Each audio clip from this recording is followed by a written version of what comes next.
Hello दोस्तों, मैं हूं आपकी टेक ट्रेनर और आज के इस शानदार सेशन में हम क्लॉड एजेंट एसडीके और टूल इंटीग्रेशन की गहराइयों में जाएंगे। चलिए शुरू करते हैं। किसी भी सिस्टम को गहराई से समझने के लिए हमें उसके बेसिक फाउंडेशन को देखना चाहिए। इमेजिन कीजिए, क्लॉड एक बहुत ही स्मार्ट इंसान है, लेकिन वो एक बंद कमरे में है जहां से वो बाहर नहीं जा सकता। उसका सारा ज्ञान पुराना है। टूल्स वो खिड़कियां हैं जिनसे वो बाहर की दुनिया से इंटरैक्ट कर सकता है। जब हम क्लॉड को टूल्स देते हैं तो वो इंटरनेट या डेटाबेस से ताज़ा जानकारी निकाल सकता है। बिना टूल्स के हमारा सिस्टम सिर्फ एक चैटबॉट है, लेकिन टूल्स के साथ वो एक पावरफुल एजेंट बन जाता है जो असल काम कर सकता है। इस फ्लो चार्ट में आप देख सकते हैं कि टूल इंटीग्रेशन का पूरा लाइफ साइकिल कैसे काम करता है। यूजर की रिक्वेस्ट क्लॉड एजेंट के पास जाती है। जब एजेंट को नए डेटा की जरूरत होती है तो वो टूल कॉल रिक्वेस्ट भेजता है। हमारा सर्वर कोड को एग्जीक्यूट करता है और रिजल्ट वापस एजेंट को दे देता है। इसके बाद एजेंट हमें फाइनल रिस्पॉन्स देता है। अब हम आते हैं कोडिंग वाले हिस्से पर। क्लॉड को कैसे पता चलेगा कि हमारे पास कौन कौन से टूल्स हैं? इसके लिए हमें दो चीजें बनानी होती हैं। पहला है हमारा असल कोड या पाइथन फंक्शन जो काम करेगा। दूसरा है जेसन स्कीमा, जो क्लॉड के लिए एक तरह का मैनुअल है। इस स्कीमा में टूल का नाम, उसका काम और उसे कौन से इनपुट्स चाहिए, सब कुछ लिखा होता है। एक अच्छी डिस्क्रिप्शन लिखना बहुत जरूरी है, क्योंकि क्लॉड उसी को पढ़कर तय करता है कि कब कौन सा टूल इस्तेमाल करना है। अगर डिस्क्रिप्शन अधूरी होगी तो वो कंफ्यूज हो जाएगा। यहाँ डायग्राम में टूल डेफिनेशन के दो पिलर्स दिखाए गए हैं। एक तरफ हमारा पाइथन फंक्शन है जो सारा लॉजिक और एरर्स हैंडल करता है। दूसरी तरफ हमारा जेसन स्कीमा है जिसमें नाम और डिस्क्रिप्शन होता है, जो क्लॉड को सही टूल सिलेक्ट करने में गाइड करता है।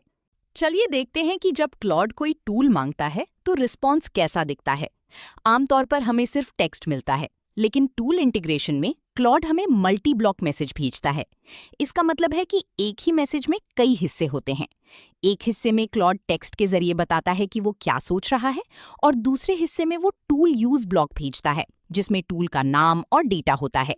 हमें इस पूरे मल्टी ब्लॉक मैसेज को अपनी कॉन्वर्सेशन हिस्ट्री में सेव करना होता है ताकि क्लॉड को अपनी पुरानी सोच याद रहे। जब क्लॉड हमें टूल यूज ब्लॉक भेज देता है तो आगे का काम हमारे सर्वर का होता है। हम उस टूल को रन करते हैं और जो भी डेटा आता है उसे क्लॉड को वापस भेजते हैं। इसके लिए हम एक नया यूजर मैसेज बनाते हैं जिसमें हम टूल रिजल्ट ब्लॉक डालते हैं। सबसे अहम बात यह है कि इस ब्लॉक में हमें टूल यूज आईडी डालनी होती है ताकि क्लॉड को पता चले कि ये डेटा किस रिक्वेस्ट का है। अगर हमारे कोड में कोई एरर आता है तो हम इस एरर फ्लैग को ट्रू करके एरर मैसेज भी भेज सकते हैं ताकि क्लॉड उसे सुधार सके। ये सीक्वेंस डायग्राम पूरी कम्युनिकेशन को साफ कर देता है। क्लॉड सर्वर को टूल यूज ब्लॉक भेजता है जिसकी एक आईडी होती है। सर्वर बाहरी एपीआई से डेटा लेता है और फिर टूल रिजल्ट ब्लॉक बनाकर उसी आईडी के साथ वापस क्लॉड को दे देता है। कई बार यूजर का सवाल इतना मुश्किल होता है कि क्लॉड को एक से ज्यादा टूल्स का इस्तेमाल करना पड़ता है। मान लीजिए उसे पहले आज की तारीख चाहिए और फिर किसी मीटिंग का रिमाइंडर सेट करना है। इसे मल्टी टर्न लूप कहते हैं। इस लूप को कंट्रोल करने का सबसे सही तरीका है स्टॉप रीजन को चेक करना। अगर क्लॉड का स्टॉप रीजन टूल यूज है तो हमारा कोड टूल रन करेगा और लूप वापस घूमेगा। लेकिन जब स्टॉप रीजन एंड टर्न हो जाए तो इसका मतलब है कि क्लॉड का काम पूरा हो गया है और हम लूप को रोक सकते हैं।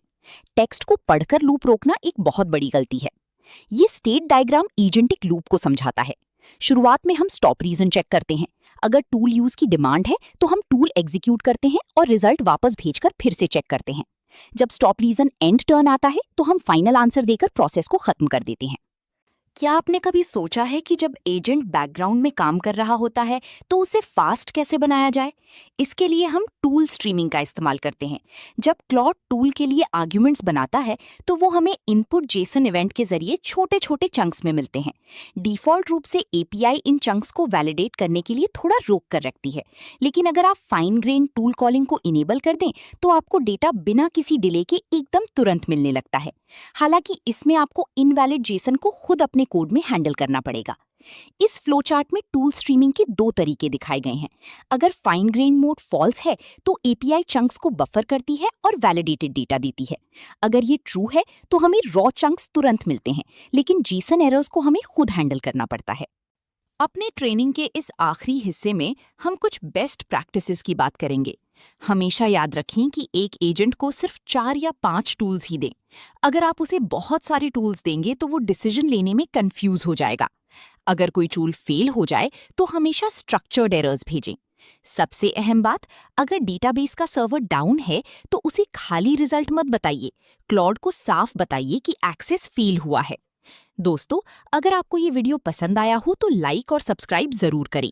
Premium certification prep, Q&A banks, full e books, audio books, full length training और इंटरव्यू गाइड्स के लिए quicktechie.com पर विजिट करें। इस अंतिम डायग्राम में एक रिलायबल एजेंट की 4 पिलर्स हैं। पहला, टूल्स की गिनती 4 या 5 रखना। दूसरा, स्ट्रक्चर्ड एरर्स का इस्तेमाल करना। तीसरा, एक्सेस फेलियर और एम्प्टी रिजल्ट में अंतर समझना। और चौथा, बड़ी टास्क्स के लिए सब एजेंट ऑर्केस्ट्रेशन का इस्तेमाल करना। Welcome to quicktechie.com. So just type in quicktechie.com here. Then you can go through the material which is provided by Quicktechie. So we have first of all video courses which you can go here and you can find the various video courses across the technologies as well as finance domain. So if you see in Microsoft, we have 8 programs currently running. Next, you can go through the ebooks available. So all the ebooks which are in PDF format today, and you can download this. So let me go through Microsoft certification ebooks. You can click on any of this and you can see this is the PDF available for you to download. So these are the premium ebook mostly available on quicktechie.com platform only. Now the second part is exam simulator. As we primarily focus on the all technology companies and finance domain certification preparation material, so this is company wide listed here and you can go through this. So let me go through the Microsoft one again. You can see this is are all Microsoft related certification. AB 730 exam, if you open it, so you can see here this, and all the practice papers are available here. Today we have a 5 practice paper. So click on the first practice paper, it would load the questions. You can answer this question. This is way you can answer it and you can move to the next question. Now third material we wanted to highlight is an audiobook. So we started recently with the audiobooks as well, which you can listen on the go, and various technology wise ebooks are available. And at the last, this is our alumni. These people who are subscribing to our courses and this platform, they are all listed here.